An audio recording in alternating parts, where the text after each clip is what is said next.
All right, welcome to The Explainer. Today we are diving into a theory that's, well, it's out there. The core idea? That our entire understanding of history isn't just a little off, it's a massive, centuries-long fabrication. So yeah, you might want to forget what you learned in school, because according to this source, the past isn't what happened, it's an encrypted story. So the whole thing kicks off with this one truly mind-bending question. What if three of the most brilliant minds of their time, a Renaissance man, an Aztec king, and an Incan emperor, weren't just living at the same time, but were actually the exact same person, operating on different continents all at once? So let's meet this person. The theory calls him G, and the claim is that he lived these three totally separate, world-shaping lives. Over in Europe, he's Leon Battista Alberti, a total genius of the Italian Renaissance. But at the exact same time, he's supposedly building the Aztec and Incan empires over in the Americas, playing the parts of Nezahualcoyotl and Pachacuti. Sounds impossible, right? Well, buckle up, because that's just the tip of the iceberg. Okay, so the first question on everyone's mind is, how? How could that even be possible? Well, this first part of the theory doesn't just present G as some historical fluke. No, it introduces him as an agent, part of a huge, meticulously planned operation. The theory really zeroes in on what it calls a suspicious coincidence in the timeline. You have the Alberti family, right? A super powerful dynasty from Florence. They get exiled for decades, and they're only allowed back in 1428. Now, the key part is what's happening while they're gone. That exact window of time is when the Aztec and Incan empires really start taking off. The source argues this is no accident, it was a coordinated move. But here's the thing. G wasn't some lone wolf. He was part of something much, much bigger. And that leads us to the secret organization that supposedly orchestrated this whole thing. A group they call the Watch. So who are the Watch? The source defines them as this ancient, secret society that got its start way back in Canaan. And their mission? Well, it wasn't just to watch history unfold. It was to actively write it, to control it, and to engineer the entire historical narrative to fit their own long-term goals. And according to this theory, the grand strategy played out over centuries, like a game of chess. We're told to think of these great empires not as separate civilizations, but as different phases of the same operation. It supposedly starts with the Phoenicians, then it moves to the Khazars, who controlled the Silk Road, then to the powerful Khazars, and all of this builds up to a really shocking rewrite of one of history's most famous conquests. And this is where things get really wild. You know the Mongol horde that famously swept across Asia? Well, according to this theory, it wasn't a new force from Mongolia at all. It was just a strategic rebranding of the Khazar Empire that was already there. Kind of like a hostile takeover in the history books, designed to hide a continuous line of power. Okay, so when you make a claim that big, you need some evidence, right? The theory points to three main things. First, it claims there's a suspicious lack of actual Mongol artifacts or documents from the 13th century. Second, there are these linguistic links, like the fact that Genghis Khan's brother was named Khazar, which sounds a lot like Caesar or Tsar, right? And third, the Mongolian script itself. It can apparently be traced back to Aramaic, a language that was central to the Khazar trade hubs, not some remote part of Mongolia. So if you're gonna pull off a historical rewrite on this massive of a scale, you can't just wing it. You need a system. And the next part of this theory explains exactly how the Watch allegedly did it. The source breaks it down into this deliberate three-step process. Step 1, centralize. After Constantinople falls, all that ancient knowledge isn't lost. It's gathered up and funneled directly to Florence. Step 2, remix.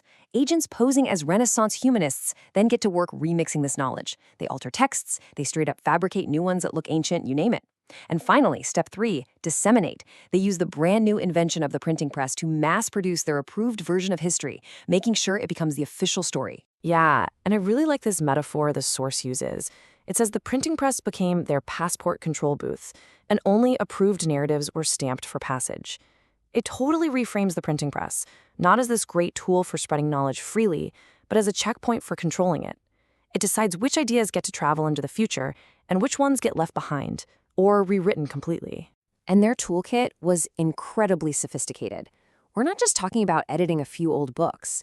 They supposedly used finance, creating double-entry bookkeeping, to build a loyal class of international bankers. They allegedly hid ciphers, like cryptographic watermarks, in sacred texts like the Bible and the Quran.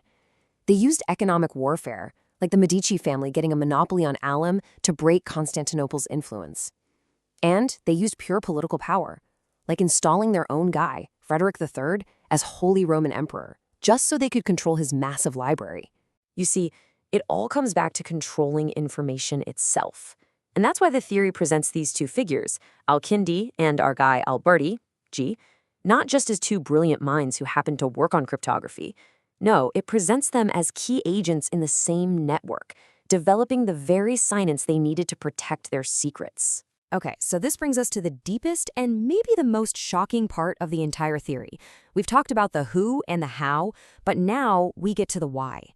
The ultimate motive that, according to the source, goes all the way back to the dawn of humanity itself. I mean, really, why? Why go to all this trouble? Why engineer centuries of history, install emperors, and even fabricate religions? What could possibly be the endgame for a conspiracy this big? Well, the answer, according to this theory, is buried deep in our own genetic code. The theory puts forward this idea it calls the legacy reflex. It's described as a subconscious genetic drive that's supposedly found in people with significant Neanderthal ancestry. It's an impulse to reclaim a world they lost, a deep-seated instinct for survival and dominance after being displaced by Homo sapiens tens of thousands of years ago. So the theory frames this as a truly ancient struggle. It actually credits Neanderthals with a lot of the first signs of modern human behavior. Things like art, ritual burials, complex tools, and even a slightly larger brain capacity on average. But Homo sapiens, well, we had the numbers and eventually displaced them. And it's this dynamic, this ancient displacement, that's presented as the source of this subconscious, multi-generational conflict. So the idea is that this ancient impulse, this legacy reflex, it doesn't just fade away. Over thousands of years, it supposedly manifests as this obsessive need for control. And all the methods of the watch, the secret societies, the financial games, the rewriting of history, all of it is seen as an expression of this deep genetic drive to make sure their lineage doesn't just survive, but actively directs the entire course of human civilization. Okay, so let's try to pull all of these threads together, because if you take this theory at face value, it completely shatters our definition of what history even is. The ultimate takeaway here is just staggering. History is no longer a record of things that just happened, cause and effect playing out organically. Instead, it becomes a piece of architecture, a story that was designed, coded, and built by a hidden hand to serve a purpose we were never supposed to figure out. Now look, what we've covered here is just a flyover of a really complex and detailed theory. If your curiosity is piqued and you want to dive into all the evidence, the connections, and the full arguments, the author invites you to check out the full audiobook and supplemental materials over at michaelanthonyalberta.com. And all of this leaves us with one final and I think really important question.